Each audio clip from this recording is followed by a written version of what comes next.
This is the Big O Show. This is the Big O Show. Hey, Navarro, how you feeling, my man? You feeling good?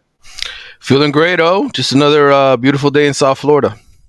Yes, sir. It is. It is a beautiful day in South Florida. By the way, hell of a move by Mike Norvell. I know that we're, it's a Canes report, but the Pat Surtain move where he leaves the Dolphins and he goes to become the secondary coach now for FSU. Plus, they get themselves a recruiter too here in South Florida. So Mike Norvell, man, making some moves. Yeah, I mean, listen, he's done a good job working the transfer portal and getting FSU back to respectability, right? A 10-win season. Yeah, man. You have to get some good recruiters in South Florida to keep picking up guys down here. They did a good job getting Hakeem Williams, a 5-star receiver out of Fort Lauderdale-Stranahan in this last cycle, and getting a Pat Surtain is only going to help you in terms of getting more guys from this area because he's obviously familiar with the players here. They're familiar with him, having coached at Plantation American Heritage for as long as he did. And I think a lot of guys like Pat Surtain, and they look up to him, and he's a recognizable name in terms of the NFL and what he's done in this city. Yeah, and I got to say that when you look at that situation, he's also got a Heisman Trophy candidate at quarterback going into next year. That's going to be a lot of great PR for him. Travis goes and has a hell of a year. Yeah, I mean, I think Florida State is really putting all of its energy into this upcoming season. You know, the way that they've recruited, they've kind of gone low on the numbers for the high school kids and heavy on the transfer portal kids, which sets them up well for this coming season in 23. Right. But 2024 is going to be really, really interesting, because they got a lot of guys who are going to be leaving after 23. And so, does Florida State take a huge step back in 24 because of all the kids that are going to be leaving, all the seniors, all the NFL guys potentially off this roster? It's not like the old days when Miami and Florida State were so deep that they could beat Georgia and Alabama. It's kind of like he's put all of his energy into this 23 season, and they're going to need. Understandable. That's understandable. Right, but I guess you got a quarterback right now, you got a shot. And if you even win a national championship, or you're in the mix, or you're in the playoffs, and you take a step back the following year, I don't think that's a bad thing. I think that's an understandable thing. Correct. And everybody will say, well, hey, I want to go back there to go reload with them. And, that's what say. That's what my point is. I think they're putting all their energy into having a great season this year, and that'll parlay into 24 and 25 and 26 with more guys wanting to jump back into the boat with FSU. But it's a risk. It's kind of a roll of the dice, right? You go heavy transfer portal, you better win. You better get the results if you want the high school kids to buy in. And I think more of the high school kids are buying in, but I also think they need to have a really good 2024 recruiting class. A buddy of mine called me, and I don't know why he did this, because he knows me. He knows that I'm going to rip into him. And so, and I told him, don't you also listen to our platform? Like we've been telling you, he wasn't coming here. Yeah. So he goes, oh, dude, Cormani went to Colorado. And I go, bro, he was going to Colorado already. That was kind of like the thing at the point. And it's like, oh, man. I'm like, really, dude? You're depressed about a high school kid you've never seen in your life? Like, bro, get a life or something. What's wrong with you? Like, chill out. Well, I wish you would have been subscribed to The Athletic. I read my column on signing day when I said, hey, just because Cormani McLean is not coming and is a part of this class, not a part of this class from Miami, you don't crap on the class that Mario put together. It's still a very good recruiting class. And as I mentioned, they can get guys in the transfer portal to fill his spot. It sucks. You compete hard for these 5-star guys, but sometimes you're going to lose. You're not going to get them all. And Mario, look, he signed 2 5-star offensive linemen. I think you got to be happy with how Miami's class turned out. And it sucks. Good victory for Deion Sanders. He needs a lot of them over there in Colorado. If you look at that roster, it's very inviting for guys who want to come in and play right away. And I think for Cormani, he's a guy who I've said on this show, he's going to need to put on some weight. He's very thin-legged, a guy who, in my mind, still needs to be coached up. I don't know that he necessarily plays the game the way you need to for the next level. He takes a lot of chances trying to bait quarterbacks to throw interceptions, and I think that's something you can't do when you're playing against better competition. I'm with you there. I just glanced at the chat board now, and some guy named Vince Carlos, and he has 2. You can block Vince Carlos, by the way. He said I was a Paxton Lynch guy. See, the difference is on this platform, if you're spewing misinformation, You can get blocked. You will pay a price. Yes. I was never a Paxton Lynch guy, ever. Ever. Yeah. Ever. Okay? Now, you want to pick on me for Brock Osweiler that I wanted him in the 3rd round? Go ahead. Kill me for that. I'm good. I'll take the punishment for that. But I was never a Paxton Lynch guy. And so now you're gone. So go get another email if you want to get on the chat board. And then don't say something stupid or misinformed. Anyway, I mean, seriously, like if I glance at the chat board and you're actually saying something that's wrong or stupid or whatever, I don't need you to be on the chat board anymore at that point. Why am I going to have a stupid ass troll on there? So, and by the way, Vince Carlos, that's your name? They gave you 2 first names? Pobrecito. I've never heard of that even in Spanish. Vicente Carlos? I've never heard that one. Yeah, like what are you, a mariachi guy or something? Or what's the deal? Yeah, what's going on? Oh, go ahead. Here we go. Save your brain cells. Stupid chat. Stupid chat. Stupid chat. Wow. That's it. You get a stupid chat. There you go.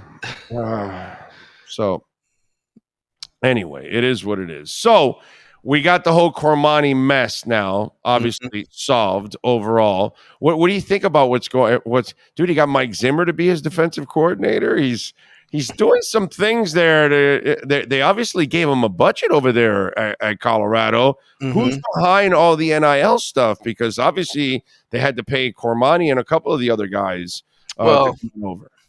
Well, I mean, that's what you get with Dion, right? He's, I think, between Barstool and Amazon Prime and some of the other deals that have been done here with some of his players at Jackson State.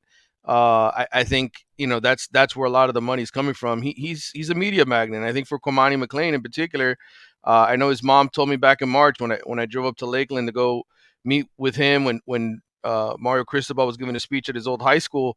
His mom told me that night, "Well, we're doing a documentary."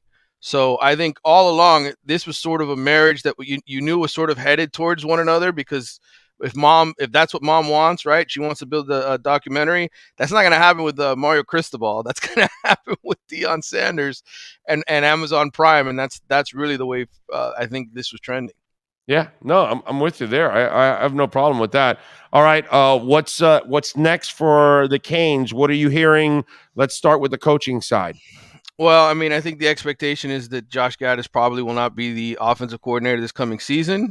Still waiting for finality with that in terms of Mario and Gaddis moving on and making it official. But Gaddis wasn't in the building for last weekend for a lot of the recruiting visits. I work with Bruce Feldman, who's very well tapped into the coaching scene here at The Athletic. We've had many conversations on this topic. I think this is a matter of sort of finality. They have to reach that finality, right? And say, okay, this is it. This is where I'm going. This is where I'm leaving. Because as I've said many times on this show, Mario does not like to fire people. I don't know if you go back to his Oregon history, you go back to his days at FIU, there's more guys leaving than it is firing. Because I think, again, I've tried to stress this on the show many times. When you fire a guy, it makes you look bad because you hired him, right? So it's always better. It's always better to have them leave and make it look like it's that sort of a story. And it looks better for the person leaving too, that they left and that they didn't get fired. Correct. And so I think ultimately, I have it on very high authority that changes will be happening on the offensive side of the ball. I don't know about defense. We'll see if there's any changes on that side, but I've said it consistently every time I've been on your show. I'm expecting it. And I always tell you, #slow drip. That's the way things operate. I only had a problem with Gaddis. That's the only guy I had a problem with, that I just didn't think, in a way, by the way, that's some of the things that have pissed me off about Mike McDaniel, that like, okay, dude, why did you give Gesicki the tag then? Mm-hmm. So you're going to give the tag and then you're going to say, oh no, he's not my guy. Like, you didn't know he couldn't block? Or like, we all knew he couldn't block. So what? 70% of the tight ends in the NFL don't block. But dude, he's a great pass catcher and a route runner and a stupendous athlete with body control in the air. You can't use that. And so these are the things that piss me off, because there are times that your offense, you're not going to be handed what you need. Okay, well then let me make do with what I got. Listen, we all can use the Hey, I watched Don Shula with Woodstock, and then I saw him with Greasy, and I saw him with Marino. But okay, here's Sperano, stuck with an offense, and I don't know what the hell to do. And here's his assistant coach. Hey, why don't we try this thing called the Wildcat? Okay, he tried something, and he tried to change things up. And I think as a coach, you have to sometimes work with what you have and make the best of it. And I thought Gaddis did a very poor job of adjusting to the talent that he inherited. And that didn't show me a great coach, because a great coach says, okay, I don't have my stuff right now. I don't have my ingredients. I can still cook. I can still make a meal with this right now. Let me make a meal with this at this moment. And that's where Gaddis lost me, last season, in that sense, that he forced the square peg into the round hole instead of finding, okay, what are your strengths? What are your weaknesses? Let me make sure I don't expose you, and let me put you in a place to succeed. That's the coach's job. Right. And I think, something to be noted as far as history is concerned. I know Gaddis was not Mario's first, second, or third choice. He went, as you go through this process of interviewing a bunch of guys, which Mario does, and maybe this is a fault of his that he takes too long in making these decisions. But they're guys who want answers quickly, and if you don't give them an answer quickly, they move on to the next thing. Josh Gaddis and him sort of seemed like the perfect marriage at the time, because he was a Broyles Award winner. He was coming off of a great season at Michigan. He liked to run the football. Mario wanted to run the football. And the problem was Miami didn't have Michigan's offensive line or their running backs. Right. And that's a problem when that's the choice that you make. And so, look, I'm not absolving. That's Jimmy Johnson. He gets here and he says, well, I have Marino and I have Byers and Kirby and Irving Fry. Oh, no, let me get rid of all of that. Let me take away the audibles from Marino, and let me try to run the Dallas offense with Kareem Abdul-Jabbar. And Right. I don't have the Dallas line. Wait a minute, Jimmy. You should have kept what you had. And that went, and Jimmy did the same thing here. As great as he was on defense, finding Taylor and Zach and Sam and Pat, he was that shitty on offense. That's what people don't actually talk enough about, that he was a disaster on offense because he forced the square peg into the round hole instead of, okay, this is what I've inherited. All right, I got that. Let me straighten out the defense and we'll be all right. Instead, he set back the offense at the same time. Oh, there. Very rarely do you find the perfect head coach. Everybody has their faults, right? Somebody's just not good at evaluating talent, but maybe they're a great strategist and they know how to hire the right people. Amen. I think with Mario, I think his strength, we've talked about it ad nauseum. It's recruiting. He's a really good recruiter, but go back and look at his hiring history at Oregon and the success and failures that they had there. Didn't always have the best coordinators, didn't always have the best guys calling plays for him. There were plenty of head scratching moments for Oregon guys. Yeah. I looked at Mario when he got hired here as a Jimmy Johnson. In other words, he's a great recruiter, and his strength is offensive line. He's going to make the offensive line better. Jimmy Wright was a defensive coach coming up the ranks. He made Miami's defense unbelievable, recruited a bunch of talented super guys, and then he left for the NFL. And Erickson came in with his offensive mind. It's just, there's always going to be strengths and weaknesses with head coaches, and ultimately the best head coaches are the guys who find the best coordinators and assistants, because they've got to do their job and do it the right way. And I think that's what's going to be interesting here about Mario moving forward. Does he hire the right fits for this program going forward? Does he run the right kind of offense? Does he tailor it to the personnel that he has? As much as he wants to run the football, let's face it, Tyler Van Dyke is not a running quarterback, and he didn't have healthy running backs. He didn't have a good offensive line. He couldn't run the offense that him and Gaddis wanted to run. They should have adapted. That didn't happen. Yeah, no, I thought Mario did a bad job in running the offense he had with Herbert.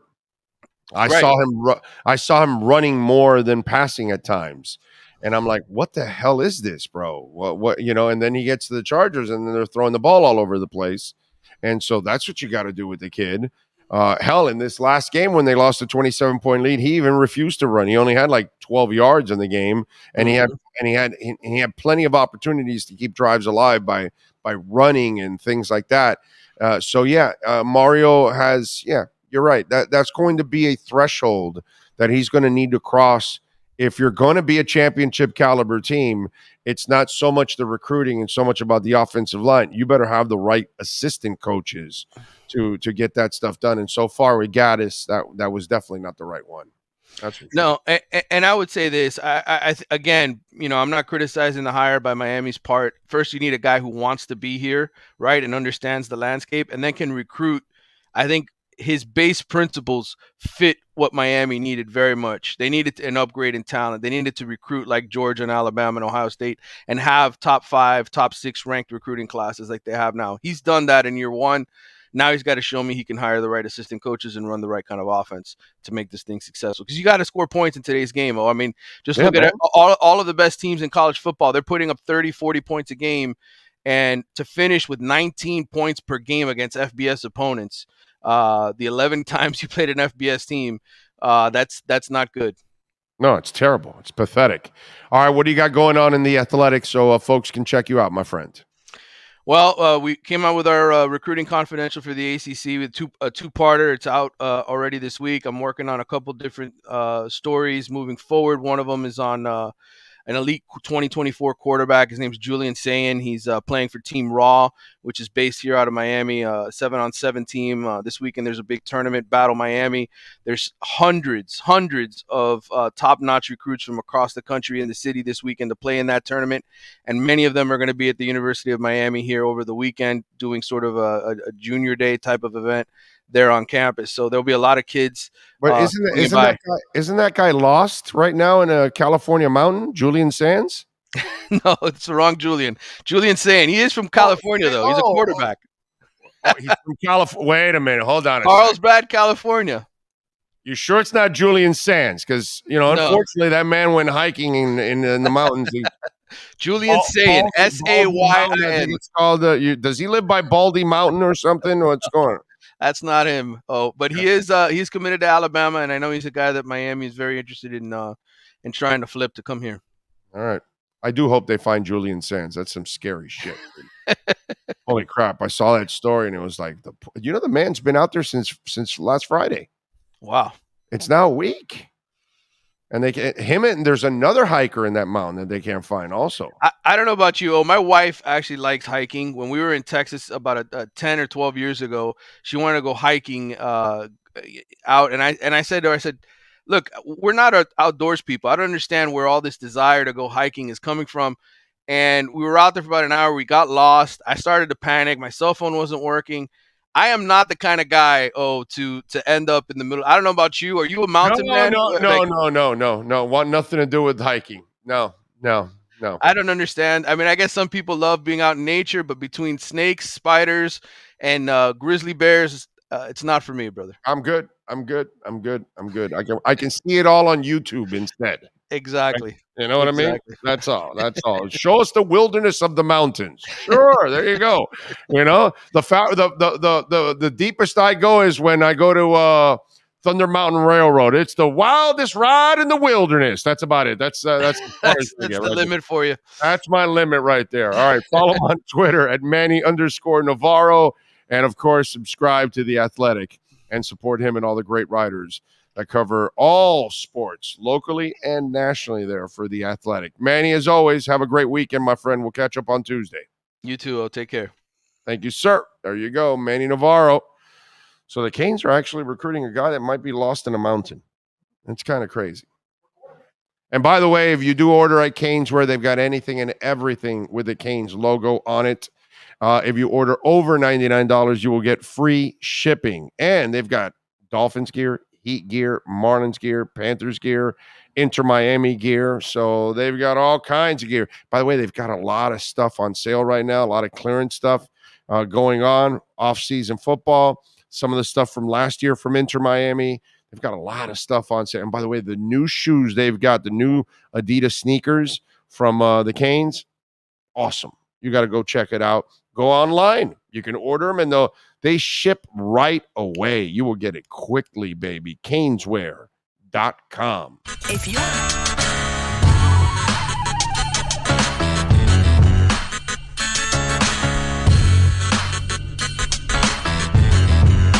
This is the Big O Show.